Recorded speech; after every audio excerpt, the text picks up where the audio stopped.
बहन की शादी को 6 साल हो गए हैं। मैं कभी उसके घर नहीं गया।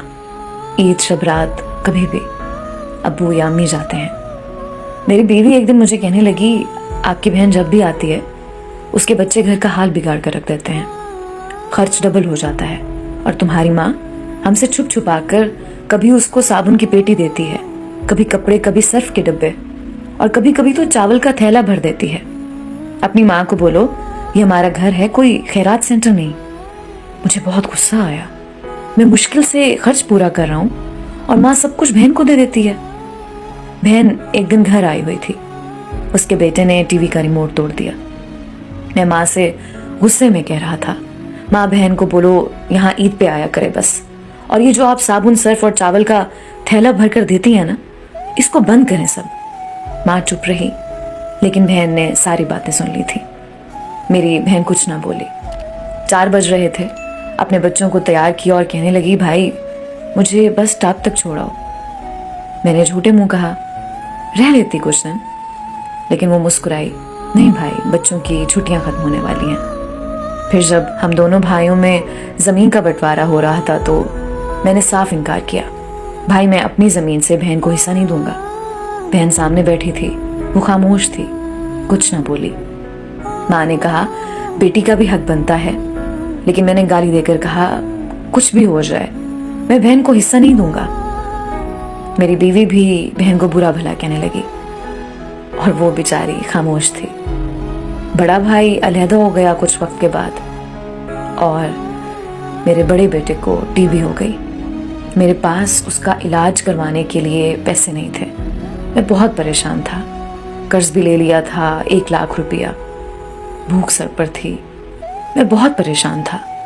कमरे में अकेला बैठा था, शायद रो रहा था अपने हालात पे। उस वक्त वही बहन घर आ गई। मैंने गुस्से से बोला, अब ये आ गई है मनहूस।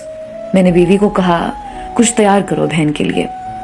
बीवी मेरे पास आई, कोई ज़रूरत नहीं गोश्त या बिरयानी पकाने की इसके लिए। फिर 1 घंटे बाद वो मेरे पास आई। भाई परेशान हो? बहन ने मेरे सर पे हाथ फेरा, बड़ी बहन हो तुम्हारी, गोद में खेलते रहे हो, अब देखो मुझसे भी बड़े लगते हो।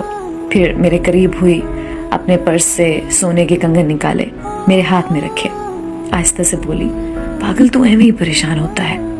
बच्चे स्कूल थे, मैंने सोचा दौड़ते दौड़ते भाई से मिलाऊं, ये कंगन बेचकर अपना खर्च कर, बेटे का इलाज करवा, शक्ल तो देख, जरा क्या हालत बना रखी है तूने अपनी। मैं खामोश था, बहन की तरफ देखे जा रहा था। वो आहिस्ता से बोली, किसी को ना बताना कंगन के बारे में, तुमको मेरी कसम है। मेरे माथे पे बूसा किया और 1000 रुपया मुझे दे दिया, जो 150 के नोट थे। शायद वो उसकी जमा पूंजी थी। मेरी जेब में डालकर बोली, बच्चों को गोश्त ला देना, परेशान ना हुआ कर। जल्दी से अपना हाथ मेरे सर पे रखा और कहा कि देख कैसे तेरे बाल सफेद हो गए। वो जल्दी से जाने लगी। उसके पैरों की तरफ मैंने देखा तो टूटी हुई जूती पहनी थी, पुराना सा दुपट्टा ओढ़ा हुआ था, और जब भी आती थी वही दुपट्टा ओढ़कर आती। बहन की इस मोहब्बत में मर गया था मैं। हम भाई कितने मतलब परस्त होते हैं, बहनों को पल भर में बेगाना कर देते हैं, और बहनें भाइयों का जरा सा दुख बर्दाश्त नहीं कर सकती। वो हाथ में कंगन पकड़े जोर जोर से रो रहा था। उसके साथ मेरी आंखें भी नम थीं। अपने घर में खुदा जाने कितने दुख सह रही होती हैं।